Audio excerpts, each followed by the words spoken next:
Good morning दोस्तों, नमस्कार साथियों। आज आप सभी का स्वागत है आज के क्लास में।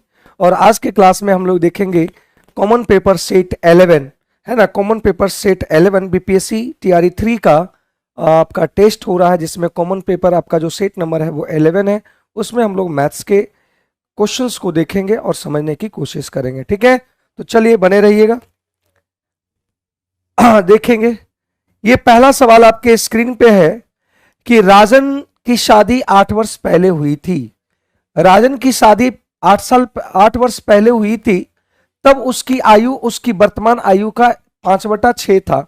देखिए, राजन की जो 8 साल पहले जो आयु मतलब इसका शादी हुआ था, तो 8 वर्ष पहले इसकी जो वर्तमान एज है ये कर रखा है कि जो वर्तमान एज का वो 5/6 है, भाग है। मतलब ये अगर 6 है तो ये आपका कितना होगा भाई? 5 होगा, है ना। बात समझे कि नहीं? ये 6 था तो ये 5 होगा, क्योंकि यहाँ पे उसकी आयु मतलब तब की उसकी आयु, तब मतलब 8 साल पहले की आयु उसकी वर्तमान आयु का 5/6 भाग था, ठीक है। अभी अगर वर्तमान में 6 होगा तो 8 साल पहले 5 होगा। एक बात समझे कि यहां से यहां तक का सफर करने में इसको कितना साल लगा है? 8 साल लगा। ये 8 साल पहले और वर्तमान 8 साल लगा है। तो यहां रेशियो में देखेंगे कितना सफर लगा है, 1। मतलब 1 यूनिट बराबर आपका दे रखा है कितना? 8। तो बताएंगे कि 8 साल पहले जब शादी हुआ था तो राजन की जो आयु था वो कितना था? 40, है ना। 1 यूनिट का मान 8 आ गया, तो 8 पंचे 40। मतलब ये जिस समय उसका शादी हुआ था उस समय इसका एज था 40। और अभी की अगर बात करें इसका एज अभी वर्तमान में कितना है, तो ये 8 छक 48। 1 यूनिट का मान 8 है तो 8 छक 48, ठीक है। इस बात को समझ पाए। उसके बाद बोला कि उसकी शादी के समय उसकी बहन की आयु 10 वर्ष कम था। कह रहा कि उसकी वर्तमान उसका जिसमें शादी हुआ था, शादी हो रहा था, उस समय उसकी बहन की आयु उससे 10 साल छोटी थी। तो जिस समय शादी हो रहा था इसका एज 40 था और इससे 10 क्या है? कम है। मतलब ये 30 साल की थी। उसकी बहन जो है शादी के समय कितने साल की थी? 30 साल की थी। लेकिन बहन की वर्तमान आयु की अगर बात करें तो यहां से ये दोनों के बीच का 8 साल का डिफरेंस है, तो यहां भी 8 साल का डिफरेंस होगा। यहां भी प्लस 8 कर देंगे तो ये आ जाएगा 38। ये आ जाएगा कितना? 38 आ जाएगा। ये आपका 38 आ जाएगा, ठीक है, ठीक है। ये आपका 38 आ जाएगा। इस बात को समझ पाए कि नहीं? क्लियर है कि नहीं? ठीक है। तो इस बात को समझ पाए कि ये शादी के समय, उसकी शादी के समय वो 30 साल का था। शादी के समय वो 30 साल का था। लेकिन ये अगर वर्तमान एज की बात करें तो वर्तमान एज यही था आपका, उसका मतलब राजन का 48 साल है। तो ये भी आपका क्या होगा? 8 साल ज्यादा होगा, 38 साल हो जाएगा। ये आंसर है ना, इसका आंसर आ जाएगा इतना, ठीक है। बात समझ पाए। आप ऐसे भी कर सकते थे कि वर्तमान एज 48 है और इसका 40 है, इससे नहीं, हाँ ऐसे ही निकलेगा। 40 से -10 करेंगे, 30 साल हो गया। बहन का जिसमें उसकी शादी था वो 30 साल, तो वर्तमान साल कितना होगा? 8 साल का डिफरेंस है, मतलब प्लस 8 हो जाएगा। मतलब अभी उसकी एज जो है वो 38 है। क्या इस बात को समझ पाए? बताएंगे भाई, क्या इस बात को समझ पाए? क्लियर है यहां तक? ठीक है, चलिए आगे बढ़ते हैं अगले सवाल पर। अगले सवाल को देखते हैं, ठीक है। कह रहा एक घड़ी 5% हानि पर बेची जाती है। मतलब मान लेते हैं कि सीपी जो है 100 था, इसको बेचा गया 5% हानि पे, तो सेल प्राइस हो जाएगा 95। कोई दिक्कत? यदि क्रय मूल्य 20% अधिक होता, यहां बोला गया कि क्रय मूल्य जो है 20% अधिक होता, तो क्रय मूल्य जब 20% अधिक होगा तो ये 100 कितना होगा? 20 होगा। ये 120 होगा। उसके बाद बोला है कि ये 120 होगा, लेकिन बोला है कि उसका विक्रय मूल्य 115 कम होता है, तो उसकी बिक्री में 40% की हानि हो जाती है। तो इसका यहां से अब यहां पे क्रय मूल्य इतना है, क्रय मूल्य इतना है भाई।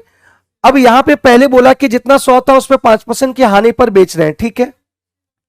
लेकिन कह रहा है कि अगर क्रय मूल्य को बढ़ा दें, तो क्रय मूल्य 20% बढ़ा तो कितना हो गया? 120। अब बोला है कि बिक्री जो है वो 115 कम हो गया। 115 विक्रय मूल्य कम हो गया। पहले विक्रय मूल्य इतना था, अब क्या विक्रय मूल्य आएगा कि 115 कम होता है, तो इस बिक्री का जो होता है, जो बिक्री मूल्य है वो 40% हानि हो जाता है, मतलब इसका 40% यहाँ पे हानि निकालेंगे तो 12 छक 72, मतलब 40% इसका आ जाएगा। 12% 40% माइनस करेंगे, मतलब 40% माइनस करेंगे मतलब 120 का 60% निकालेंगे तो ये आ जाएगा आपका 72। ये आ जाएगा आपका कितना, 72 आएगा।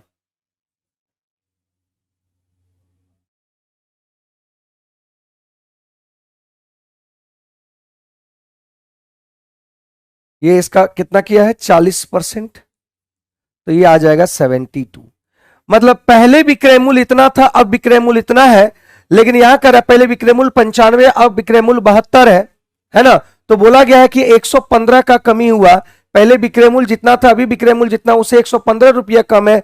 यहाँ पे रेशियो में देखें कितना कम है, तो रेशियो में देखा गया 23 कम है, मतलब 23 बराबर 115, तो 1 बराबर आ गया 5, 1 बराबर 5 आ गया। तो निकालना है आपको क्या चीज, क्रय मूल्य निकालना है, तो सीपी आ जाएगा 100 यूनिट का मान, तो 100 यूनिट इंटू 5, मतलब ये आ जाएगा 500। 500 is the right answer, 500 is the right answer. क्या इस बात को समझ पाए मेरे भाई, क्लियर हुआ, क्लियर है यहां तक, बात समझ पाएंगे नहीं। आगे बढ़ते हैं अगले सवाल पे। बोला कि समबाहुभुज की आंतरिक कोण 150 डिग्री है। एक बात बताएं कि आंतरिक कोण है मतलब इंटीरियर एंगल है, और हम जानते हैं exterior angle plus interior angle 180 होता है, ठीक है। अब इंटीरियर एंगल आपका दे रखा है 150 दे रखा है इंटीरियर एंगल, तो ये बताएंगे ये कितना होगा, तो ये आपका आ जाएगा 30। अरे भाई इंटीरियर, एक इंटीरियर 150 दिया हुआ तो एक्सटीरियर कितना होगा, 30 ही होगा ना, क्योंकि दोनों मिलकर 180 डिग्री है, इंटीरियर 150 तो एक्सटीरियर कितना आएगा, 30 आएगा। अब एक बात समझेंगे कि बहुभुज का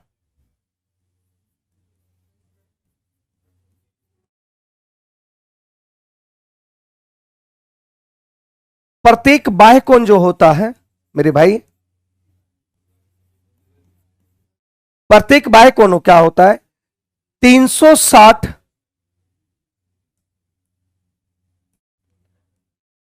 प्रत्येक पूरे बाह्य कोण का मान होता है 360। अब प्रत्येक का होता है 360 बटा n, लेकिन क्वेश्चंस में दे रखा है, क्वेश्चंस में दे रखा है आपका हम लोग के अनुसार 360 डिग्री बटा n प्रत्येक बाह्य कोण होता है, प्रत्येक बाह्य कोण होता है। लेकिन एक एक्सटीरियर एंगल यहां पे प्रत्येक बाह्य कोण दिया हुआ है कितना, 30 डिग्री दिया हुआ है ना। 0 से 0 कट गया, 12 तिया 36 ये कट गया, मतलब n बराबर आ गया 12, n बराबर 12 आ गया। तो n बराबर जब 12 आ गया है, जब n बराबर 12 आ गया है तो 12 मतलब यहां पे भुजा आपका 12 आ गया, तो भुजा 12 होगा तो द्वादश भुजा होंगे, मतलब 12 भुजा होंगे, तो 12 भुजा को हम बोलते हैं द्वादश भुजा, है ना। ठीक है, ठीक है, बात समझ पाए कि नहीं, क्लियर है बात। मतलब एक्सटीरियर और इंटीरियर एंगल दोनों मिलकर 180 डिग्री होता है, इंटीरियर 150, एक्सटीरियर दिया हुआ है 30। अब बहुभुज का प्रत्येक बाह्य कोण जो है, बहुभुज का जो प्रत्येक बाह्य कोण होता है वो 360 डिग्री होता है, सॉरी बहुभुज का अगर पूरे कोण की बात किया जाए तो वो 360 डिग्री होता है। उसको जब भुजा से डिवाइड कर देंगे तो प्रत्येक एंगल निकल जाएगा। तो यहाँ भुजा से n से डिवाइड किए तो प्रत्येक का यहाँ पे एंगल आ गया, हम लोग के अनुसार प्रत्येक एंगल यहाँ 30 डिग्री दिया हो, लेकिन क्वेश्चन में आ गया इतना, तो n बराबर 12 इज द राइट आंसर, ये आ गया। ठीक है, क्लियर है यहां तक। आगे बोल रखा है 1000 धनराशि 10% की दर से वार्षिक दर पे 1.5 साल पर ब्याज की गणना करना, जबकि ब्याज की गणना अर्धवार्षिक चक्रवृद्धि के आधार पर होता है। अर्धवार्षिक कहने का मतलब ये होता है, इस बात को थोड़ा समझेंगे, मतलब ये यहां से यहां पे 1.5 साल मतलब ये 18 मंथ का है, 18 मंथ्स का है। तो यहां पे 1.5 साल की बात किया है, यहां पे अर्धवार्षिक की बात की, अर्धवार्षिक इसका मतलब क्या होगा कि अर्धवार्षिक का मतलब होता है ये जो रेट है, ये रेट भी आधा हो जाएगा, मतलब रेट आपका 5% होगा, रेट आपका कितना होगा 5%। और 1.5 साल का मतलब ये 6 महीने का बनेगा, मतलब इस पे भी 5% का, इस पे भी 5% का, इस पे भी 5% का। 1.5 साल का मतलब होता है, अर्धवार्षिक करने का मतलब रेट जो होता है वो वार्षिक होता है, लेकिन अर्धवार्षिक बोला गया तो उसको आधा कर देंगे, उसको आधा कर दिए तो आधा हो गया। अब यहां पे 3 साल का मतलब आधा जो टाइमिंग हो जाएगा, कितना टर्म हो जाएगा, टाइमिंग हो जाएगा एक एक एक, मतलब एक एक 3 टर्म हो जाएगा टाइमिंग। टाइमिंग जो हो जाएगा इसमें कितना होगा, रेट हो जाएगा आपका कितना परसेंट, 5%। टाइमिंग हो जाएगा कितना, 3, है ना, टाइमिंग 3 टर्म हो जाएगा। आप 5% को लिख सकते हैं 1 बटा कितना, 20। ये कैसे हुआ, ये आपका जब बोल दे यहां पे क्या हो जाए, छमाही संयोजित हुआ, छमाही संयोजित तो आधा हो जाएगा, ठीक है। पहला साल 20 था, हो गया कितना, 21। फिर अगला साल सेकेंड साल 20 था, हो गया 21। फिर 20 था, हो गया 21। तो ये टोटल आ गया आपका ये 8,000 और ये आ गया, ठीक है, इतना। तो यहां पे एक बात समझ, इसको गुणा करेंगे इतना, तो यहां पे देखो, यहां जो बीच का अंतर है 1200 जो 61 है, ये आपका क्या हुआ, ये आपका 3 साल का क्या है, सीआई है, 3 साल का सीआई है। और यहां एक चीज देखो, एक चीज आप देखेंगे मेरे भाई, ये 8,000 यूनिट बराबर, देखिए यहां क्या दिया हुआ है, 1,000 धनराशि है, तो ये 8,000 आप क्या माने हैं, प्रिंसिपल माने, और ये 8,000 प्रिंसिपल यहां पे आ जाएगा 1,000 बटा कितना, 8,000। निकालना क्या है भाई, निकालना हमको क्या, ब्याज की गणना करना है, तो ब्याज की गणना यहाँ पे 1261, ठीक है, जीरो जीरो कट जाएगा, 1261/8 मतलब आ जाएगा आपका 57.6235 आता है, लेकिन वहां पे इतना इतना ही तक मानेंगे। ये answer C is the right answer, C इसका सही आंसर आएगा। क्लियर है, ठीक है, ठीक है भाई। चलिए आगे बढ़ते हैं अगले सवाल पे। एक वृत्ताकार पहिया, एक वृत्ताकार पहिया है और ये आपका जो त्रिज्या है वो 7/4 है। अब पहिया को क्या कर रहा है कि इसको इसको इतना बार घुमाएंगे कि ये 22 किलोमीटर चल चुकेगा, 22 किलोमीटर इसको जाना है।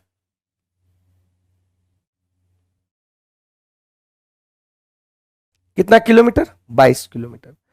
तो जब पहिया एक बार चक्कर लगाता है, जब पहिया एक बार जब चक्कर लगाएगा तो एक परिधि के बराबर वो दूरी तय कर पाएगा।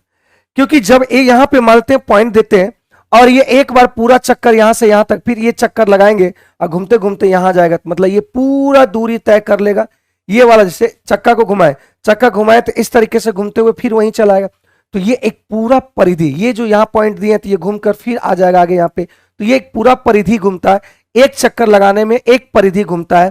तो यहाँ पे एक परिधि बराबर क्या होता है, इसका होता है 2πr, आर कितना है 7/4। अब एक चीज बताओ, ये इतना बार चक्कर लगाए, इतना बार वो चक्कर लगा दे, इसको इतना बार चक्कर लगा दे कि वह दूरी अगर देखा जाए तो वो 22 किलोमीटर के दूरी के बराबर हो जाए। तो ये n चक्कर लगाए, मतलब इस तरह से, ये इस तरह से एक चक्कर लगाए, 2 चक्कर लगाए, 3 चक्कर लगाते लगाते इतना बार चक्कर लगा दे कि वो 22 किलोमीटर की दूरी तय कर ले। इसका मतलब ये n चक्कर लगाएगा, n रख दिया कि इतना बार चक्कर लगा, जितना बार चक्कर लगाएगा n, और ये 22 किलोमीटर की दूरी। लेकिन ये मीटर में, तो इसको भी हम मीटर में चेंज कर लेंगे।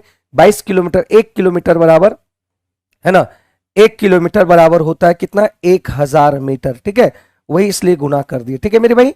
अब यहां से काम करो, यहां से काम करेंगे, इसको अब डिवाइड करने की कोशिश करते हैं। 4 से 4 खत्म, ये 2 से 2 खत्म, ये 22 से 22 खत्म, मतलब n बराबर आ गया कितना, n बराबर आ गया कितना, 2 उधर जाएगा तो ये आ जाएगा आपका कितना, 2,000।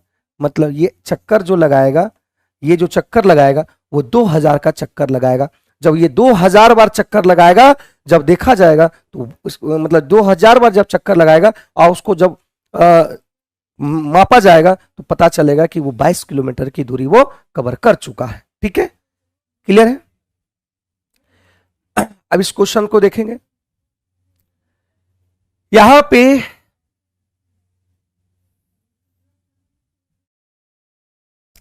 ये आगरा है और यहां दिल्ली, मतलब आगरा से वो 5 m में निकलता है और ये 12 बजे यहां पे दोपहर को पहुंच जाता है दिल्ली। लेकिन एक और बस सुबह 8 बजे दिल्ली से निकलता है और रवाना होती है और 3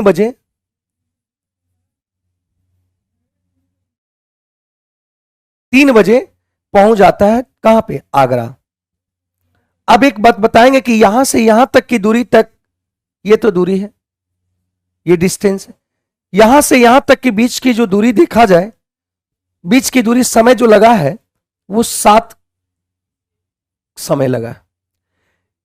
यहां से यहां तक की दूरी देखा गया समय, ये कितना बजे खुला भाई, 8 बजे, 8 एम।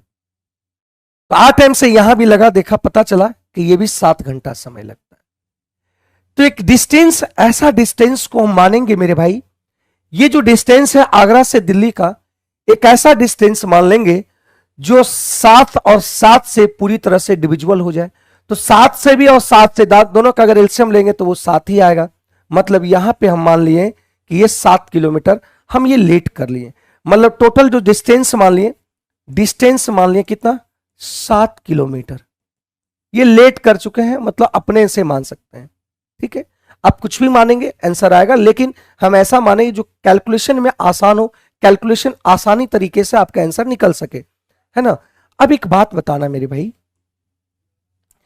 ये अगर 7 किलोमीटर की दूरी कितने घंटे में तय किया, 7 घंटे में जब तय किया, तो ये जो समय लगेगा तो वो कितना, मतलब 7 घंटे में 7 किलोमीटर की दूरी तय किया, तो इसका स्पीड हो जाएगा कितना, 1 किलोमीटर पर आवर, मतलब एक घंटा में 1 किलोमीटर चला है।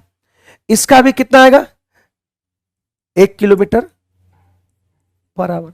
चलिए यहां तक निकल गया। अब एक बात थोड़ा सा समझेंगे मेरे भाई, एक बात थोड़ा सा अगर समझने की कोशिश करेंगे तो यहां से ध्यान देंगे कि ये 5 बजे से खुला और ये 8 बजे यहां से खुला। तो एक बात बताओ, क्या ये दोनों एक साथ कब मिलेंगे, क्या सापेक्षिक चाल अभी लगेगा, रिलेटिव स्पीड अभी लगेगा? नहीं। रिलेटिव स्पीड कहां लगता है मेरे भाई, रिलेटिव स्पीड वहीं लगता है जहां, रिलेटिव स्पीड वहीं लगता है जहां हम लोग क्या कर सकते हैं, मतलब कि सेम समय से, इधर से भी सेम समय, इधर से भी सेम समय, मतलब इधर से 8 बजे खुला तो इधर से भी 8 बजे खुलना चाहिए, तभी दोनों जब मिलेगा तो वहां पे हम रिलेटिव स्पीड निकाल सकते हैं। ठीक है, अगर इधर से 5 बजे सुबह खुला तो इधर से भी जब 5 बजे खुलेगा तब रिलेटिव स्पीड लगेगा। अगर इधर से 5 बजे खुला, इधर से 6 बजे खुला, तो पहले यहां पे इधर से 6 बजे खुला और इधर 5 बजे खुला, तो रिलेटिव स्पीड नहीं लगेगा। तो रिलेटिव स्पीड कब लगेगा, इधर से 5 बजे खुला, इधर से 6 बजे खुला, तो 5 को भी हम क्या कहां तक चला देंगे, 6 बजे तक। अब 6 बजे तक आ गया, अभी दोनों 6 बजे से रिलेटिव स्पीड लगेगा। तो यहां भी देखेंगे, यहां 5 बजे है, यहां पे 8 बजे है, तो यहां इसको पहले 5 से 8, मतलब 3 घंटा इसको पहले फ्री स्वतंत्र होकर चलेगा, कोई रिलेटिव स्पीड यहां नहीं लगेगा। मतलब ये 8 मान लेते हैं, यहां पे 8 आ गया, तो 1 घंटा में 1 किलोमीटर, 1 घंटा में 1 किलोमीटर, 5 से 8 आने में तो ये कितना किलोमीटर चलेगा, 3 किलोमीटर। 1 घंटा में 1 किलोमीटर, तो 8 बजे तक आने में, ये जो आगरा से चल रहा है इसको 8 बजे तक पहुंचने में 3 किलोमीटर दूरी तय करना पड़ा, 3 घंटा तय करना पड़ा। अब 3 घंटा में 1 किलोमीटर, 1 घंटा में 1 किलोमीटर, 3 घंटा में 3 किलोमीटर। अब यहां से एक बताएं कि जो रिलेटिव स्पीड बचेगा यहां पे डिस्टेंस, अब जो डिस्टेंस बचेगा वो कितना बचेगा। अब बताओ, अब जो रिलेटिव स्पीड लगेगा, तो रिलेटिव स्पीड अब जो लगेगा मेरे भाई, ये 4 किलोमीटर के लगेगा। अब यहां पे इधर से जो चला यहां पे आ गया ट्रेन, और यहां पे अब रिलेटिव स्पीड लगेगा। तो रिलेटिव स्पीड क्या होता है, अगर अपोजिट डायरेक्शन चलता है तो जुट जाता है यहां पे 1 किलोमीटर, ये भी 1 किलोमीटर पर आवर, मतलब ये 2 किलोमीटर पर आवर इसका रिलेटिव स्पीड हो जाएगा। इधर से जो जा रहा है उसका भी 1 किलोमीटर, इधर से जो जा रहा है उसका भी 1 किलोमीटर, दोनों का 1 किलोमीटर आवर पर आवर है। तो यहां टाइमिंग, मिलने का टाइमिंग, मीटिंग टाइम, दोनों का मीटिंग टाइम, तो यहां पे इसी दूरी को तय करेगा भाई, इसी दूरी को सापेक्षिक चाल से तय से करेगा। तो 4, इस दूरी को 4 है और इसका चाल है 2, तो ये आ जाएगा कितना, 2 घंटा। मतलब इसका जो टाइमिंग होगा मेरे भाई, टाइमिंग होगा, ये 8 बजे से चलना किया, ये भी 8 बजे से चलना स्टार्ट हुआ, तो 8 बजे प्लस 2 घंटा, मतलब ये आ जाएगा 10 AM। मतलब 10 AM, मतलब सी is the right answer, C इसका सही आंसर है। क्लियर है, सी इसका सही आंसर है। बात समझ पाए कि नहीं? थोड़ी सी बातों को यहाँ पे समझ पाना, ठीक है। एक एक करके चीजों को समझेंगे तो क्लियर हो जाएगा, ठीक है। हम क्या क्या किए उस बात को, एक एक पॉइंट को आप स्टॉप स्टॉप करके देखेंगे तो आपको समझ में आ जाएगा, ठीक है ना मेरे भाई। अब दो अभाज्य संख्या को गुणनफल 903 है तो उसका एलसीएम कितना आएगा। हम एक एग्जांपल लेने की कोशिश करते हैं, एक एग्जांपल लेते हैं, इस बात को थोड़ा समझिएगा। मान लेते हैं ये 3 और ये 5, ये भी दोनों क्या है, अभाज्य संख्या, को प्राइम नंबर है, ये भी दोनों को प्राइम नंबर है। जब इसका हम एलसीएम लेंगे तो जब इसका एलसीएम लेंगे तो हम लोग क्या करते हैं, इसमें कोई कॉमन है तो 3 5 15 लेते हैं ना। अरे भाई बोलो, क्या हम इसका एलसीएम 3 5 3 गुना 5 कर देते हैं कि नहीं, 15 आ जाता है। तो इसी तरीके से जब दो अभाज्य संख्या का मतलब ए और बी, इसका गुणनफल दिया हुआ है 903, इसका गुणनफल दिया है 903, और ये दोनों में कोई कॉमन नहीं होता है, दोनों का एचसीएफ 1 होता है, मतलब कोई कॉमन नहीं है, ये दोनों में कोई कॉमन नहीं है। दोनों में कोई कॉमन हो पाएगा जब अभाज्य संख्या है तो कोई कॉमन नहीं हो पाएगा। तो ए इंटू मतलब एलसीएम भी क्या होगा, एलसीएम भी, अगर एलसीएम की भी बात करेंगे तो ये ए इंटू बी हो जाएगा, मतलब यही 903 ही हो जाएगा। B is the right answer. ये एग्जांपल से भी समझ सकते हैं और ऐसे भी समझ सकते हैं। क्लियर है? क्लियर भाई। सहभाज्य में कोई कॉमन नहीं होता, जब कोई कॉमन नहीं होगा तो कोई कॉमन नहीं होगा, मतलब एलसीएम लेते समय क्या करें, उसको गुना कर देते हैं सीधा सीधी, मतलब ये 900 का 3 903 ही हो जाएगा, ठीक है। चलिए आगे कह रहा कि एक बैग में 25 पैसा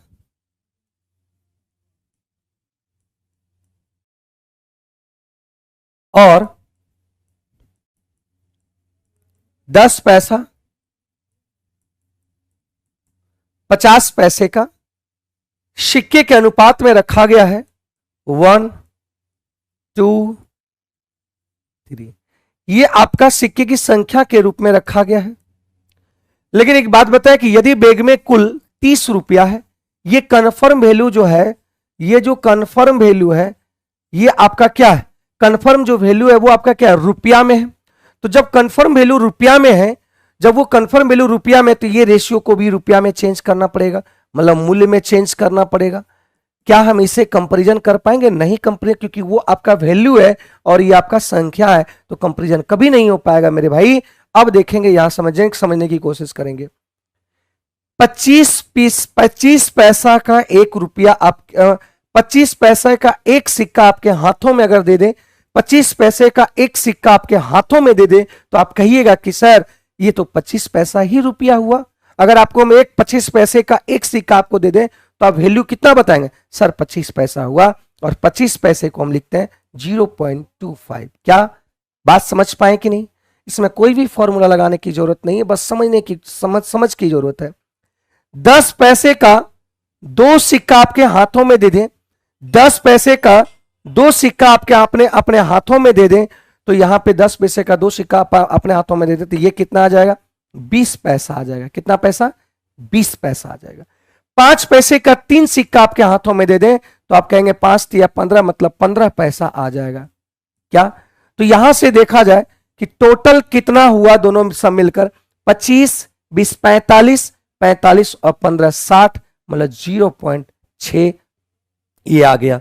सभी को जोड़कर इतना ही आ गया ना भाई, देख लो मेरे बच्चा, 25 40 20 60, ठीक है। ये देखो 0.6 कितने यूनिट के बराबर है, 30 यूनिट के बराबर, 0.6 30 रुपया के, ये रुपया में आ गया, ये आ गया 0.6। निकालना किसको है, 5 पैसे के कितने सिक्के हैं, तो 5 पैसे का 3 सिक्के हैं, पॉइंट हटाएंगे, यहां 0 देंगे तो ये आ गया 5, मतलब ये आ गया कितना, 150। कितना आ गया भाई, 150। सी is the right answer, C इसका सही आंसर है। क्या इस बात को समझ पाए मेरे भाई? क्लियर हुआ? चलिए यहां तक क्लियर हो गया ना। तो हम लोग चलते हैं इसमें फर्स्ट क्लास पर, ठीक है, सॉरी फर्स्ट क्वेश्चन पर, क्वेश्चन नंबर 9, यहां से हम लोग शुरुआत करते हैं। तो क्वेश्चन जो 9 कह रहा है ये क्या है कि 1922 में गया के इंडियन नेशनल कांग्रेस के अधिवेशन के अध्यक्ष कौन थे? ठीक है, गया बिहार में ये अधिवेशन हुआ था, इसके अध्यक्ष, करेक्ट आंसर चितरंजन दास। करेक्ट आंसर जो हमारे पास आ रहा है वो आ रहा है चितरंजन दास। ठीक है, अब इससे संबंधित कुछ बात मैं बताना चाहता हूँ आपको। क्या क्या था कि बिहार में अगर देखें हम, बिहार में तो 3 अधिवेशन हुआ था कांग्रेस का, 3 हुआ था। एक 1912 में 1912, ठीक है, ये बांकीपुर में हुआ था, बांकीपुर, अध्यक्ष थे माधोलकर, एक तो पॉइंट ये। 1922 गया हो ही गया। चितरंजन दास, चितरंजन दास, ये 37वां अधिवेशन था कांग्रेस का, ये 27वां था, याद रखिएगा इसमें से। ठीक है, 1922 गया। और एक जो है वो 1940 रामगढ़ में हुआ था, जो अब झारखंड में चला गया। ठीक है, रामगढ़, अबुल कलाम आजाद इसमें अध्यक्ष थे, अबुल कलाम आजाद, आजाद, ये था 53वां अधिवेशन, 53वां था। तो इस तरह से कांग्रेस के कुल 3 अधिवेशन हुए थे बिहार में, इस बात को ध्यान में आपको रखना है। गया के अधिवेशन में अध्यक्ष चितरंजन दास थे। एक बात और ध्यान रखना है इसमें कि 1921, 1922 में तो गया में हुआ था, 22 में, 1921 में अहमदाबाद आंदोलन था। अहमदाबाद में आंदोलन नहीं, अहमदाबाद में जो है कांग्रेस की सेशन हुआ था 1921 में अहमदाबाद में। इसमें चितरंजन चितरंजन दास को ही अध्यक्ष चुना गया था। दास अध्यक्ष थे, अध्यक्ष, परंतु जेल में रहने के कारण, जेल में रहने के कारण, कारण हकीम अजमल खान ने इस अधिवेशन की अध्यक्षता की थी।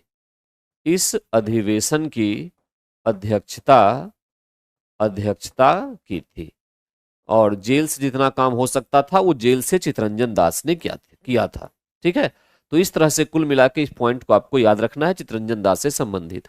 तो फर्स्ट जो क्वेश्चन हमारे पास 1922 का हुआ गया के अधिवेशन में, इसमें बेसिकली जो पॉइंट है वो करेक्ट आंसर है ए, चितरंजन दास इसके अध्यक्ष थे। ठीक है, और रामगढ़ के जो अधिवेशन हुआ था 1940 में, ये अबुल कलाम आजाद की अध्यक्षता में हुआ था, 53वां अधिवेशन था।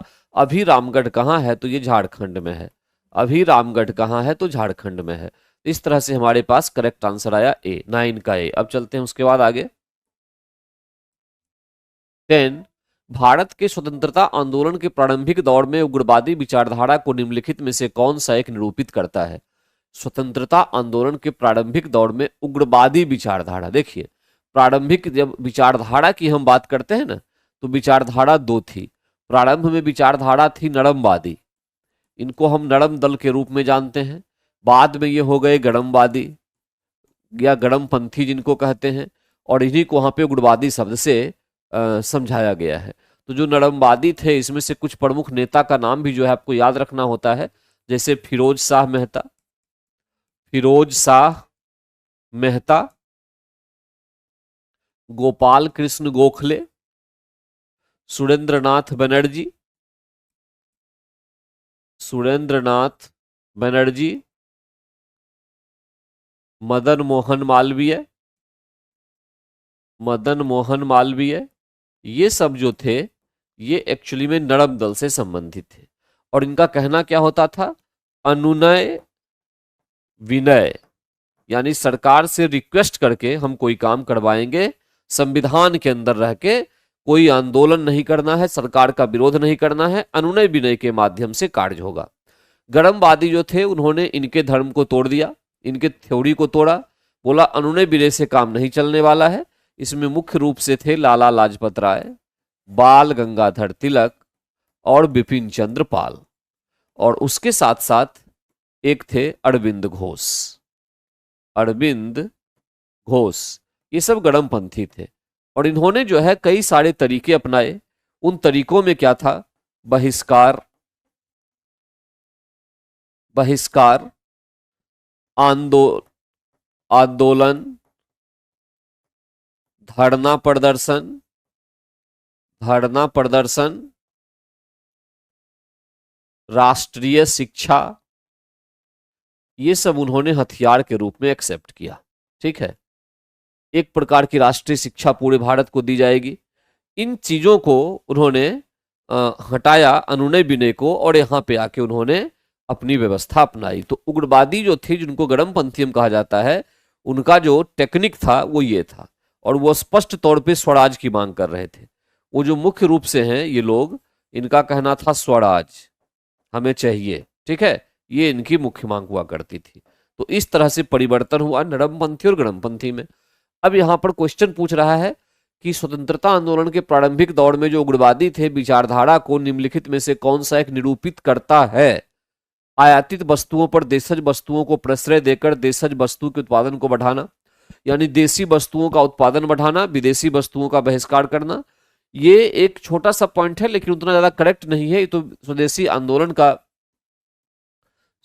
आंदोलन का एक्चुअली में ये पॉइंट है। ठीक है, लेकिन उग्रवादियों के लिए था ये भी, लेकिन ये बहुत ज्यादा इंपॉर्टेंस नहीं रखा जाएगा। ऑप्शन अगर हम देखते हैं, संवैधानिक साधनों एवं याचिकाओं के स्थान पर आक्रामक साधनों से स्वशासन प्राप्त करना, बी। ये काफी हद तक सही लग रहा है। आगे पढ़ते हैं, देश को आवश्यकतानुसार राष्ट्रीय शिक्षा प्रदान करना, ये भी इंपॉर्टेंट है, ये भी उसी का हिस्सा था। इसका मतलब 2 हो गया, तो एक से अधिक क्वेश्चन का आंसर सही हुआ डी, एक से अधिक हुआ सी। ठीक है, ए इसमें ए भी हल्का फुल्का, लेकिन इसको नेगलेक्ट भी कर सकते हैं, ये दोनों नेगलेक्ट करने लायक नहीं है। आक्रामक साधन, आक्रामक साधक में बहिष्कार हो गया, आंदोलन धरना प्रदर्शन हो गया। ठीक है, हिंसा भी कुछ हद तक, और राष्ट्रीय शिक्षा भी थी, इसमें राष्ट्रीय शिक्षा भी थी। ठीक है, तो यहां पर करेक्ट आंसर हो गया डी। करेक्ट आंसर हमारा क्या बनेगा? डी। 10 का डी जो है ये करेक्ट आंसर है। इस प्रकार से उन्होंने आगे बढ़े थे। ठीक, अब आइए क्वेश्चन नंबर 11 पर। 1905 में लॉर्ड कर्जन के द्वारा किया गया बंगाल का विभाजन कब तक बना रहा? कब तक बना रहा? ये बना रहा 1911। ठीक है, जब तक कि दिल्ली दरबार का आयोजन नहीं हो गया। सम्राट प्रथम विश्व युद्ध तक 1918, जिसमें अंग्रेजों को भारतीय सैनिकों की आवश्यकता पड़ी, गलत।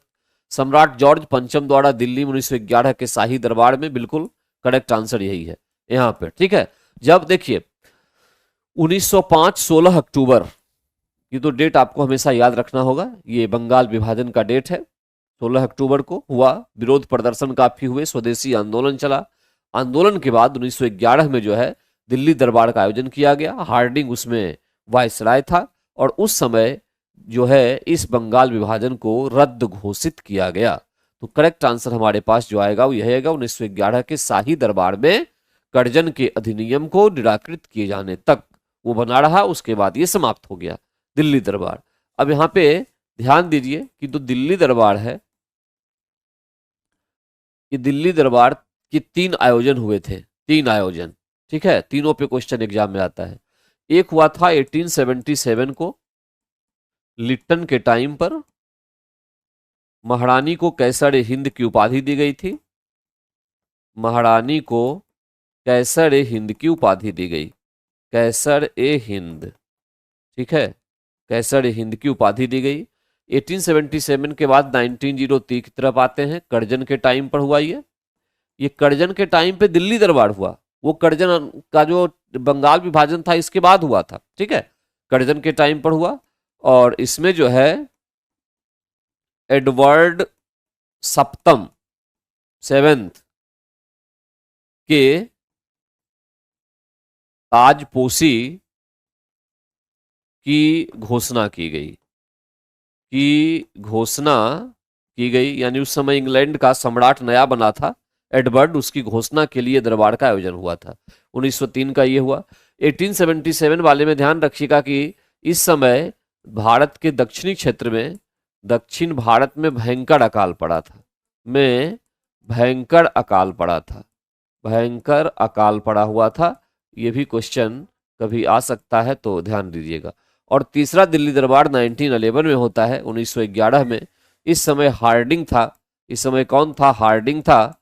और यहां पर 2 काम किया गया।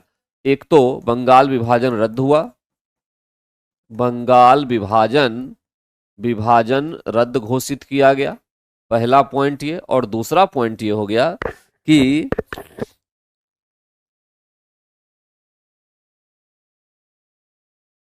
बिहार एवं ओडिशा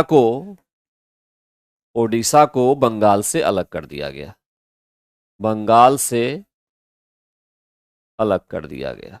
बंगाल मतलब यहां पश्चिम बंगाल, पश्चिम बंगाल से अलग कर दिया गया। ठीक है, ये तो इस तरह से करेक्ट आंसर इसका हुआ बी। 11 का करेक्ट आंसर आपके पास हुआ बी। 12 के बाद आते हैं, स्वदेशी की भावना से ओतप्रोत भारत के चरमपंथी राष्ट्रवादी आंदोलन काल के संदर्भ में निम्नलिखित में से कौन सा कथन सही नहीं है? अच्छा, स्वदेशी आंदोलन की बात कह रहा है ये। 1905 याद ही आपको होगा। शुरुआत कहां से? बनारस अधिवेशन अध्यक्षता गोपाल कृष्ण गोखले की अध्यक्षता में ये पास हुआ था। उसके बाद ये स्वदेशी आंदोलन आगे बढ़ा। इसमें आत्मनिर्भरता एवं आत्मशक्ति का संचार किया लोगों में इसने, इस आंदोलन ने। ठीक है, कि हम आत्मनिर्भर बने। इसमें बहिष्कार की बात थी, वस्त्र, उपाधि, वस्त्र का बहिष्कार था, उपाधि का बहिष्कार था, सरकारी नौकरी का बहिष्कार था, सरकारी नौकरी इसका भी बहिष्कार करना था। ठीक है, शिक्षा इसका भी बहिष्कार था। ये सारे बहिष्कार वाले पॉइंट थे, एक्सेट्रा। इन चीजों का बहिष्कार करके स्वयं आत्मनिर्भर बनेंगे, ये इसका मुख्य मुद्दा था। स्त्रियों ने पहली बार या महिलाओं ने पहली बार इसमें भाग लिया था आंदोलन में। महिलाओं ने फर्स्टली इसमें भागीदारी की। ये सारे इंपॉर्टेंट पॉइंट थे स्वदेशी आंदोलन के। अब जरा क्वेश्चन आते हैं इसमें क्या क्या था। अच्छा, एक महत्वपूर्ण बात और मैं बताना चाहता हूं इसमें कि स्वदेशी आंदोलन जो था, इस आंदोलन में किसान एवं मुस्लिम ने भाग नहीं लिया था या योगदान नहीं दिया था। ये एक इंपॉर्टेंट टर्म है, याद रखिएगा इसको। तो अब यहां पर देखें कि फर्स्ट ऑप्शन कह रहा है कि लियाकत हुसैन ने बारिसाल के मुस्लिम किसान के आंदोलनों में उनका नेतृत्व किया। बिल्कुल गलत, मुस्लिम तो इसमें शामिल ही नहीं हुए, पहले मैंने बता दिया था। तो पहला पॉइंट गलत है।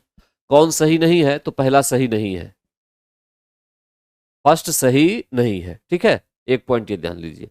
ये 1898 में राष्ट्रीय शिक्षा की योजना सतीश चंद्र मुखर्जी द्वारा तैयार की गई।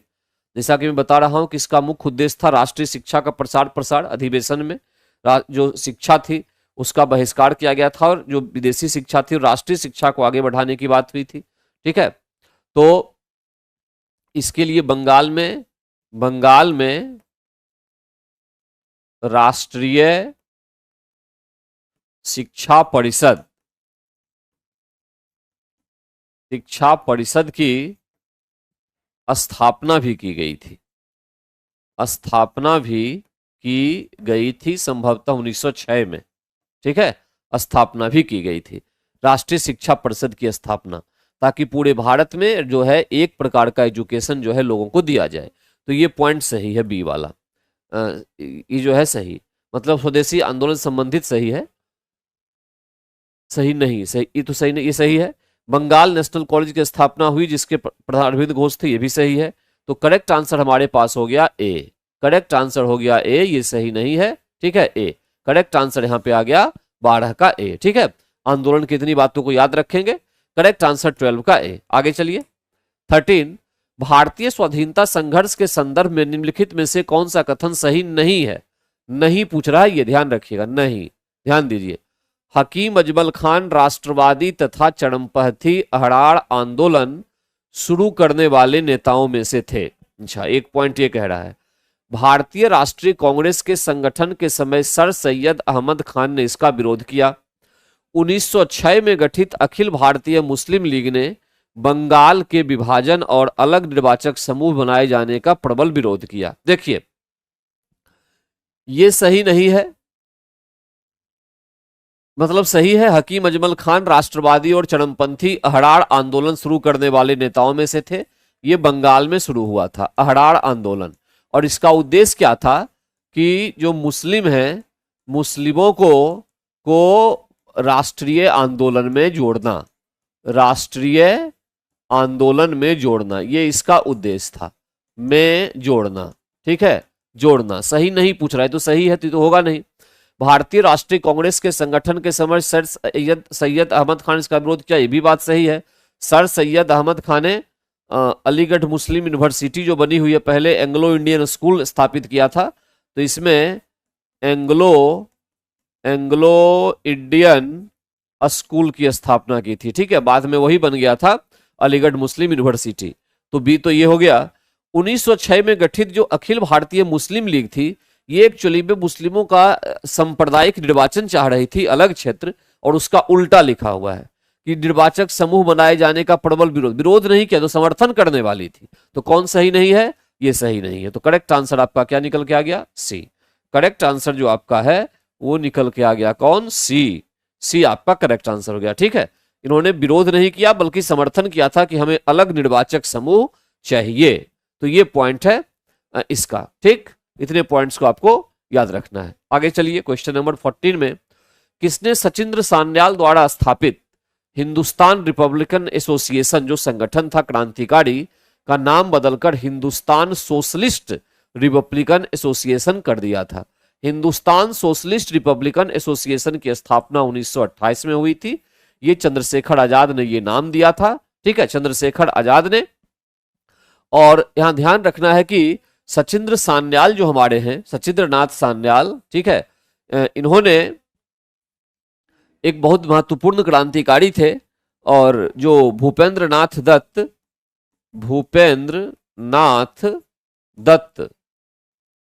दत्त एवं बारिंद्र घोष, ठीक है, ये बंगाल के क्रांतिकारी थे। बंगाल के क्रांतिकारी थे। अनुशीलन समिति की स्थापना की थी। ये क्रांतिकारी अनुशीलन समिति, क्रांतिकारी संस्था थी, समिति।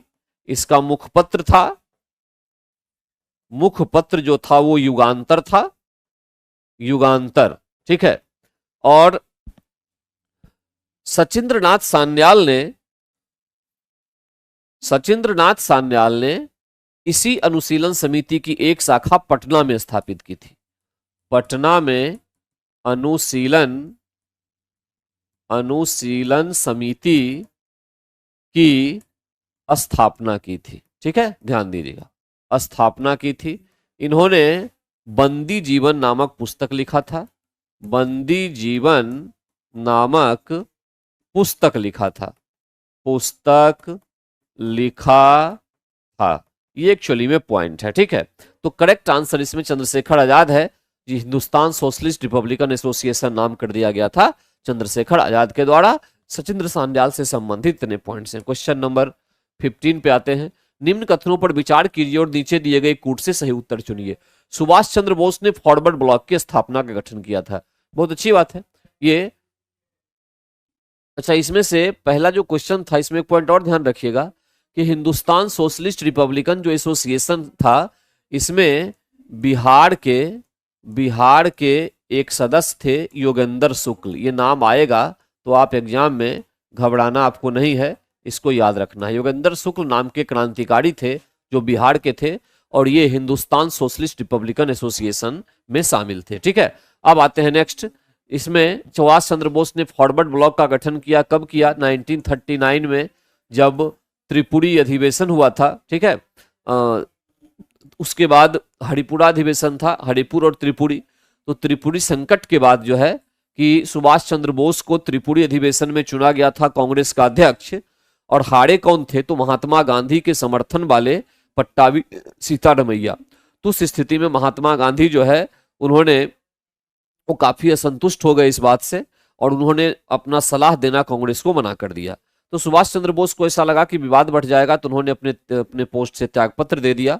राजेंद्र प्रसाद अध्यक्ष बनाए गए, और उसी समय पर कांग्रेस से अलग सुभाष चंद्र बोस ने फॉरवर्ड ब्लॉक की स्थापना की थी। और इस फॉरवर्ड ब्लॉक की जो स्थापना की, ध्यान रखिएगा, इसमें यह भी क्वेश्चन आता है, बिहार के बख्तियारपुर बख्तियारपुर के सीलभद्र याजी थे इसमें शामिल। किसमें? फॉरवर्ड ब्लॉक में। बिहार के बख्तियारपुर के सीलभद्र याजी, ठीक है, सीलभद्र याजी। ऐसे व्यक्ति बिना सैनिक नहीं, इसके बदले ये लिख लेंगे हम लोग कि सैनिक ना रहते हुए भी इन पर लाल किला में मुकदमा चलाया गया था। लाल किला में मुकदमा चलाया गया था, सामान्य नागरिक थे, मुकदमा चलाया गया था। एक सामान्य नागरिक होते हुए भी इन पर लाल किले में मुकदमा चलाया गया। हालांकि सीलभद्र याजी के बारे में कहा जाता है कि ये INA से भी संबंधित थे, ठीक है, जो सुभाष चंद्र बोस के द्वारा जो स्थापित संस्था थी आजाद हिंद फौज, उससे भी संबंधित थे सीलभद्र याजी, ऐसा कहा जाता है। लेकिन बेसिकली ये फॉरवर्ड ब्लॉक में थे ही थे, ये तो कंफर्म है। और Bhagat Singh Hindustan Republican Socialist Association के संस्थापकों में से एक थे, ये भी बात सही है। तो सही चुनना है तो दोनों सही हो गया, करेक्ट आंसर सी हो गया। 1 एवं 2 दोनों सही है, ठीक है, 1 और 2 दोनों सही है। यहाँ ये बात ध्यान रखना है कि भगत सिंह और बटुकेश्वर दत्त दोनों ने मिलके क्या किया था कि सेंट्रल असेंबली जो है, सेंट्रल लेजिस्लेटिव असेंबली केंद्रीय विधानसभा में क्या किया था? बम फेंका था। तो क्वेश्चन आएगा कि भगत सिंह के साथ कौन थे? तो बटुकेश्वर दत्त थे, ये बिहार के क्रांतिकारी नेता थे। बम फेंका था। उस समय 2 प्रकार के बिल वहां, एक तो ट्रेड डिस्प्यूट बिल और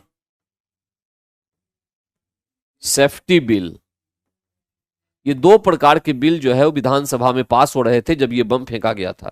तो क्वेश्चन आएगा कि कितने प्रकार के बिल थे? 2, ट्रेड डिस्प्यूट, सेफ्टी बिल। इन दोनों बिल के विरोध में जो है इन्होंने बम फेंका था बटुकेश्वर दत्त के साथ मिलकर, ठीक है। इतने पॉइंट्स को याद रखेंगे। अब आइए क्वेश्चन नंबर 16। स्वतंत्रता आंदोलन के दौरान किस वर्ष पटना युवा संघ की स्थापना हुई थी? तो करेक्ट आंसर 1927। करेक्ट आंसर है 1927। 1927 में जो है ये स्थापना हुई थी युवा संघ की, ठीक है। अब आइए 17। अरावली पर्वत श्रेणी, अरावली पर्वत श्रेणी के बारे में आप क्या जानते हैं? पहली बात तो ये कि प्राचीनतम वलित पर्वत है, ओल्ड डेस्ट होल्डेड माउंटेन है ये। कब इसका निर्माण हुआ? प्री कैम्ब्रियन काल में, प्री कैम्ब्रियन काल में निर्माण हुआ। इसीलिए इसमें जीवाश्म नहीं पाया जाता है, क्योंकि उस समय जीवाश्म था ही नहीं, जीव का निर्माण ही नहीं, धरती पर जीव पैदा ही नहीं होता है, ठीक है। वो काल था ऐसा जब जीव नहीं पैदा हुए थे, इसलिए इसमें जीवाश्म नहीं पाया जाता है, ठीक ना। ओल्ड फोल्डेड माउंटेन है। अरावली के बारे में इतनी बातें आपको जाननी है। अब पूछ रहा है कि तथ्यों की पहचान करें, सही तथ्यों की पहचान करें। अरावली संरचना पश्चिमी भारत का एक मुख्य जल विभाजक है, पश्चिमी भारत का बिल्कुल है। जो राजस्थान मैदान के अफवाह क्षेत्र को गंगा के मैदान के अब्बाद क्षेत्र से अलग कर देती है। करेक्ट आंसर एक बिल्कुल बढ़िया ऑप्शन है इसका कि अरावली संरचना पश्चिमी भारत का एक मुख्य जल विभाजक है। वेस्ट इंडिया जो गुजरात का हम पार्ट देखते हैं, ठीक है, वहां पे वो इस तरह से डिवीजन करता है कि गंगा का इलाका इधर हो गया और उसके बाद का इलाका इधर हो गया। डिवीजन करना इसका काम है। और ये फैला कहां अरावली पर्वत? ये गुजरात से दिल्ली तक फैला हुआ। दिल्ली की, इसको दिल्ली की पहाड़ी कहते हैं। गुजरात से दिल्ली तक फैला हुआ है, ये फैला हुआ है। ये जल विभाजक का काम करता है। गंगा को, मैदान को, अब्बाह को काट देता है, अलग कर देता है राजस्थान मैदान के अब्बाह से। और इसकी सबसे ऊंची चोटी जो है, सबसे ऊंची चोटी गुरु शिखर है। सबसे ऊंची जो चोटी है वो है गुरु शिखर। इतने पॉइंट्स आप याद रखेंगे तो करेक्ट आंसर आपके पास ए आया। हालांकि आगे भी देखते हैं। अरावली पर्वतमाला पूर्वी भारत की एक मुख्य जलवायु विभाजक भी है, जो पूर्व की अपेक्षाकृत अधिक वर्षा वाले क्षेत्र को पश्चिम अर्धशुष्क प्रदेश से, बिल्कुल गलत है, नहीं करता, ऐसा कुछ नहीं करता है ये। इसका वर्षा से कोई लिंक नहीं है। अरावली पर्वत कोयला का विशाल भंडार, बिल्कुल गलत, पहले बता दिया। जीवाश्मी नहीं होगा तो कोयला का भंडार कहां से मिलेगा, गलत। तो एक करेक्ट आंसर हो गया ए, 17 का करेक्ट आंसर है ए, ठीक है। 18, बिहार में मिलने वाले बाल सुंदरी मिट्टी। देखिए, जब आप जलोढ़ मिट्टी की बात करते हैं, जलोढ़ जिसको एल्यूवल सॉइल कहते हैं, ठीक है, तो ये दो प्रकार का होता है, एक नवीन जलोढ़ और एक होता है पुराना जलोढ़, पुराना, ठीक है। नवीन जलोढ़ को हम लोग खादर कहते हैं, खादर कहते हैं, और पुराना जलोढ़ को हम लोग बांगर कहते हैं, बांगर। और इसी बांगर को बल सुंदरी भी कहा जाता है बिहार में, बल सुंदरी, बल सुंदरी। इसका जो रंग है वो गहरा भूरा या भूरा होता है, इसमें चूना लगभग 30% के आसपास होता है। इसका मतलब ये हो गया कि ये क्षारीय प्रकृति की होती है, क्षारीय प्रकृति की होती है। और ये कहाँ पाई जाएगी, ये पाई जाएगी जहां पर नदियों का पानी नहीं पहुंच पाएगा, बांगर, जहां नदियों के बाढ़ का पानी, बाढ़ का जल नहीं पहुंच पाता है, ऊंचाई वाला इलाका, वहां पर यह पाया जाएगा, क्योंकि ओल्ड हो चुका है, ठीक है। जो जलोढ़ होता है नवीन वाला, ये वहीं पाया जाएगा जहां बार बार बाढ़ आती है, बार बार बाढ़ आती हो, बाढ़ आती हो, वहां पे आपको मिलेगा एक खादर, तो निचले हिस्से में मिलेगा। तो यहाँ पे तथ्य कौन से सही है ये पूछ रहा है, सही है बल सुंदरी मिट्टी। सहरसा दरभंगा, मैं कहता हूं इसमें और जोड़ो, पूर्णिया, पूर्णिया, सहरसा, दरभंगा, मुजफ्फरपुर के ऊपरी हिस्से में, ऊपरी हिस्से जो हैं उसमें पाया जाएगा आपका ये बल सुंदरी मिट्टी। प्रकृति क्षारीय तो बता ही दिया मैंने, बेसिक भी होता है, उर्वरता निम्न होती है। तो करेक्ट आंसर 1 से अधिक हो गया, करेक्ट आंसर हो गया 1 से अधिक, ठीक है, डी करेक्ट आंसर इसका हो गया। और अगर नहीं पूछे कि नवीन जलोढ़ जो खादर है बिहार में कहां कहां मिलती है, तो यही सारा राज्य हो जाएगा, ध्यान दीजिएगा। नवीन जलोढ़ की बात भी कहेगा तो वही सारा राज्य हो जाएगा जलोढ़, ठीक है। पूर्णिया, सहरसा, दरभंगा, मुजफ्फरपुर, सीवान, ये सब इलाका हो जाएगा, लेकिन के निचले हिस्से में, निचले हिस्से में, निचले हिस्से में, ठीक है। और मुख्य रूप से कोसी का क्षेत्र जो होगा वहां पे ये पाया जाएगा काफी ज्यादा, कोसी क्षेत्र में, जहां बारिश बाढ़ जो है, कोसी का पानी बाढ़ बाढ़ आता हो, वहां पर ये अधिक पहुंचना है, ठीक है। तो वहां पर नवीन जलोढ़ जो है, क्योंकि खादर का मतलब है कि बाढ़ आई, नदियां नई मिट्टी लेके आई और पुरानी मिट्टी पे नई मिट्टी की लेयर चढ़ गई, वो नवीन जलोढ़ कहलाती है। ये मिट्टी उपजाऊ होती है, ठीक है, ध्यान दीजिएगा। तो वही डिस्ट्रिक्ट होगा, थोड़ा वो कोसी का क्षेत्र इसमें जुड़ेगा एक, ध्यान दीजिएगा इसमें। 19, परितंत्र उत्पादकता, इकोसिस्टम प्रोडक्टिविटी की बात कह रहा है के संदर्भ में समुद्री उत्प्रवाह। देखिए, समुद्र में जो है वो प्राइमरी प्रोडक्शन है, उत्पाद है, वो क्या होता है एक्चुअली भी देखा जाए तो वो होता है फाइटोप्लैंक्टन, फाइटोप्लैंक्टन होता है, ठीक है, फाइटोप्लैंक्टन। ये सूक्ष्म जीव हैं, सूक्ष्म जीव के द्वारा ये फाइटोप्लैंक्टन जो है इनको समुद्री सतह पे लाया गया। और समुद्र की जो सबसे बेसिक चीज है वो यही, जैसे जमीन पर पेड़ पौधे होते हैं उसी तरह से समुद्र पे फाइटोप्लैंक्टन होते हैं, और यही जो है परितंत्र उत्पादकता को समृद्ध करने का काम करते हैं। तो समुद्री उत्प्रवाह क्षेत्र में यही होता है, इसलिए महत्वपूर्ण है क्योंकि ये निम्नलिखित माध्यमों से समुद्री उत्पादकता को बढ़ाते हैं। समुद्री उत्पादकता को बढ़ाने की बात हो रहा है, अपघटकों सूक्ष्म जीवियों को सतह पर लाकर, अपघटक जो डिकम्पोजर्स हैं, नहीं, पोषक को सतह पे लाके, हाँ, न्यूट्रिएंट्स जो होता है, न्यूट्रिशनल चीजें जैसे फाइटोप्लैंक्टन, इसको सतह पे लाया, जीव जंतु इसको खाएंगे और खाने के बाद जो है साइक्लिक जो फूड साइकिल है वो कंप्लीट होगा। तो करेक्ट आंसर यहां पे होगा, हालांकि अर्धस्थली जीवों को सतह पर लाकर, नहीं, अर्धस्थली जीव सतह पे नहीं आता, तो सेकंड सबसे करेक्ट आंसर है पोषकों को सतह पे लाके। सबसे करेक्ट आंसर जो यहां पे है वो होगा पोषक को सतह पे लाके, ठीक है। पोषक को सतह पे लाकर ये काम किया जाता है, ये सबसे करेक्ट। हालांकि अपघटकों सूक्ष्म जीवियों को सतह पे लाके ये भी काम हो सकता है, ठीक है।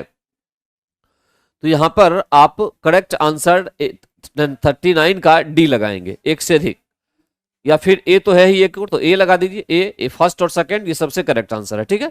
ए सबसे करेक्ट आंसर है 19 का ए, फर्स्ट और सेकंड दोनों सही है, फर्स्ट और सेकंड। अब आइए 20, चंबल नदी के बाद किस नदी में सबसे अधिक घड़ियाल पाया गया है? चंबल के बाद सबसे अधिक घड़ियाल पाया जाता है गंडक नदी में। ध्यान दीजिए, करेक्ट आंसर भी है गंडक नदी। गंडक नदी जो है नेपाल हिमालय से निकलती है, नेपाल हिमालय से निकलती है, ठीक है। बिहार में यह 260 किलोमीटर लगभग फ्लो करती है, लंबाई है इसकी, ठीक है। पश्चिमी चंपारण के भैंसा लोटन नामक जगह से ये भैंसा लोटन से बिहार में प्रवेश करती है। बिहार में प्रवेश कर हाजीपुर के निकट जो है, ये हाजीपुर के निकट गंगा में मिल जाती है। गंगा की ट्रिब्यूटरी है ये, गंगा में मिलती है। और इसको हम गंडक को सदानीरा, प्राचीन नाम इसका है, ठीक है, सदानीरा या सालिग्रामी, इस प्रकार का नाम देते हैं इस नदी को, ठीक है। ये ध्यान दीजिएगा। नारायणी भी इसको कहते हैं, सालिग्रामी, नारायणी, ये सभी नाम जो है किसका है? गंडक नदी का ही होता है। बिहार की बात मैंने इसमें बता दी आपको, ठीक है। गंडक के बारे में, गंगा जानते ही आप लोग हैं। घाघरा जो है इसको सरयू भी कहा जाता है, सरयू। अयोध्या इसी सरयू नदी के किनारे है। हालांकि बिहार में बहुत कम, ये लगभग 83 किलोमीटर ही बह पाती है, ठीक है, क्योंकि ये सिवान के दरौली से प्रवेश कर सारण में गंगा में मिल जाती है, ठीक है ना। कहने का मतलब ये हुआ, ये पॉइंट है, गंगा में मिल जाती है।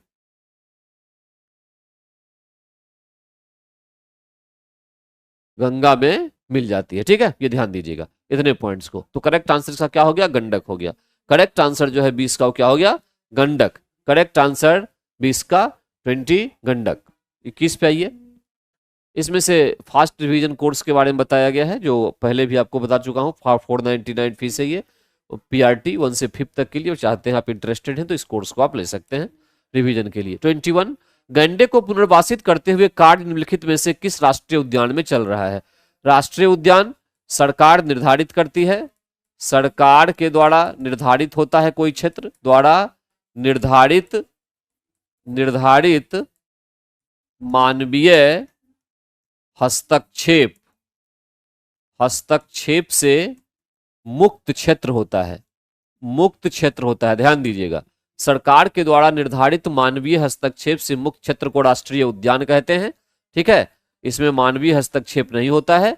और जो पूछ रहा है कि निम्नलिखित में से किस राष्ट्रीय उद्यान में गैंडे को पुनर्जीवित करने की बात चल रही, तो यूपी का जो ये दुधवा राष्ट्रीय उद्यान है, लखीमपुर खीरी में है, राज्य में जिले में है। लखीमपुर खीरी जिला जो है कहां? तो यूपी। इसके प्रवासन की बात यहां पे चल रही है, पुनर्वासित करने के लिए। दुधवा राष्ट्रीय उद्यान, ठीक है। कार्बेट राष्ट्रीय उद्यान जो है भारत का फर्स्ट राष्ट्रीय उद्यान था, ये, ठीक है। अभी इसका नाम रामगंगा कर दिया गया है। रामगंगा राष्ट्रीय उद्यान इसका नाम कर दिया गया है, रामगंगा राष्ट्रीय उद्यान, ठीक है। और कान्हा राष्ट्रीय उद्यान जो है सतपुरा रेंज में है, सतपुरा रेंज यानी कुल मिला के निकला कंक्लूजन कहां? MP मध्य प्रदेश में है, ठीक है, मध्य प्रदेश में है। एकमात्र बिहार का जो है, ये भी याद रखिएगा, बिहार का एकमात्र राष्ट्रीय उद्यान जो है, राष्ट्रीय उद्यान ये कौन सा है? तो वाल्मीकि राष्ट्रीय उद्यान। वाल्मीकि राष्ट्रीय राष्ट्रीय उद्यान कहाँ ये है? पश्चिमी चंपारण में, पश्चिमी चंपारण में है। किसके लिए? सिंह के लिए फेमस है, सिंह के लिए प्रसिद्ध है। ठीक है, ध्यान दीजिएगा, ये प्रसिद्ध है।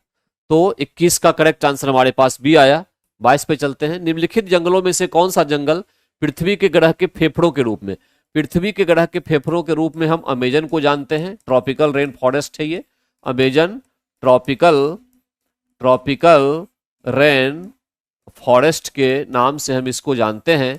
कहा जाता है कि वर्ल्ड के 20% लगभग ऑक्सीजन का उत्पादन ये जंगल करता है, अमेजन। ठीक है, और केवल ऑक्सीजन ही नहीं देता, उसी मात्रा में कार्बन डाइऑक्साइड को अवशोषित भी करता है, इसलिए ये जो इकोसिस्टम है उसके लिए बहुत ही इंपॉर्टेंट रोल प्ले करता है अमेजन, और इसको हम जो है पृथ्वी के ग्रह के फेफड़ों के रूप में जानते हैं। ठीक है, तो करेक्ट आंसर यहां पे हो गया ई। ठीक है, करेक्ट आंसर यहां पे हो गया ई, 22 का ई। अब आते हैं 23 पर। राष्ट्रीय उद्यानों में आनुवांशिक विविधता का रखरखाव किस प्रकार होता है? देखिए, सबसे पहली बात तो राष्ट्रीय उद्यान की चर्चा किया है। यहां पे ध्यान देना है कि राष्ट्रीय उद्यान के साथ साथ एक पॉइंट तो ये हो गया, वन्य जीव अभ्यारण्य हो जाए, वन्य जीव अभ्यारण्य लाइफ सेंचुरीज अभ्यारण्य हो जाए, या फिर जीव मंडल निचय हो जाए। जीव मंडल निचय यानी बायोस्फीयर रिजर्व, इनके माध्यम से अगर जीवों की विविधता जो बायोडाइवर्सिटी होती है, अगर इनको संरक्षित करने का प्रयास किया जाएगा तो इसको हम इन सीटू संरक्षण कहते हैं। इन सीटू का मतलब होता है कि किसी भी जीव को उसके प्राकृतिक आवास जो होते हैं वहीं पर उसका संरक्षण किया जाए, जिस तरीके से भी संभव हो सके। ठीक है, प्राकृतिक आवास में संरक्षण, प्राकृतिक आवास में संरक्षण तो ये कहलाएगा इन सीटू। इसका एक विपरीत एक्स सीटू भी होता है, एक्स सीटू। यहां क्या होता है? कृत्रिम तरीके से पारितंत्र का निर्माण कर, पारितंत्र यानी इकोसिस्टम का निर्माण कर और तब जो है संरक्षण किया जाए, तो ये कहलाता है एक्स सीटू। जैसे इसका एग्जाम्पल क्या आप दे सकते हैं एक्स सीटू का?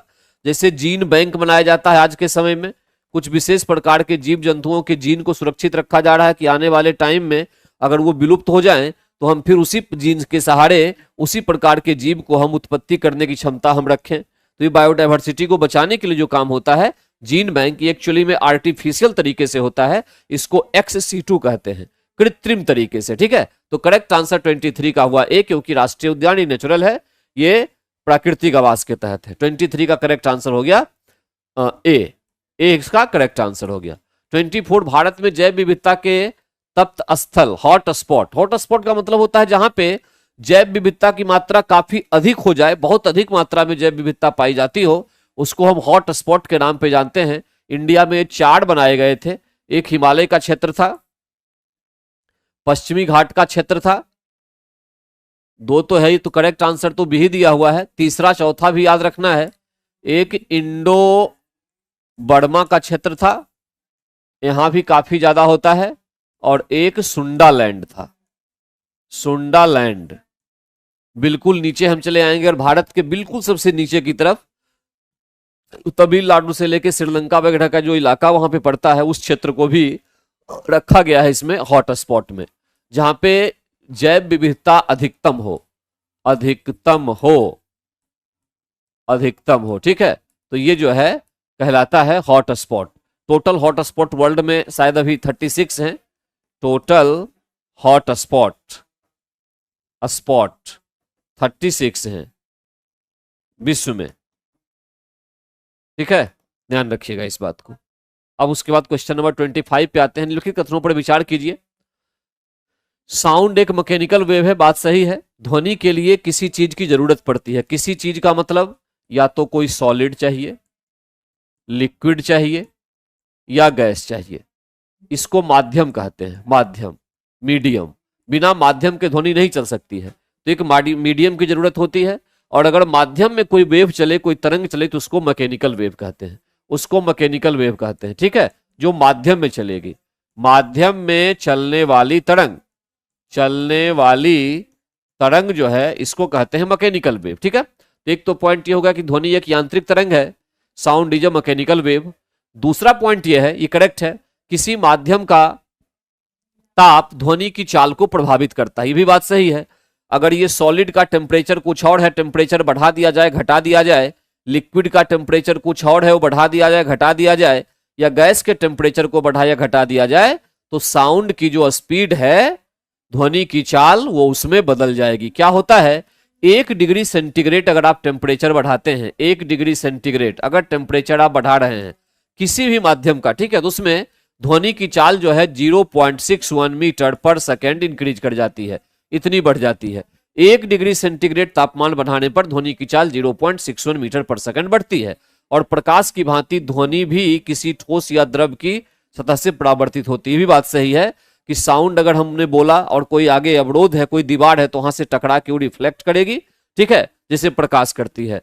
तो 1 2 3 करेक्ट आंसर इसका हो गया सारा। 1 2 3 ऑप्शन नहीं है, 2 और 3 है, 1 है डी, 1 से अधिक, 1 2 3 तीनों इसके सही आंसर है। तीनों इसका जो आंसर है वो क्या है, मतलब ऑप्शन जो है करेक्ट है। 25 का तीनों सही है, ध्यान दीजिएगा इसको।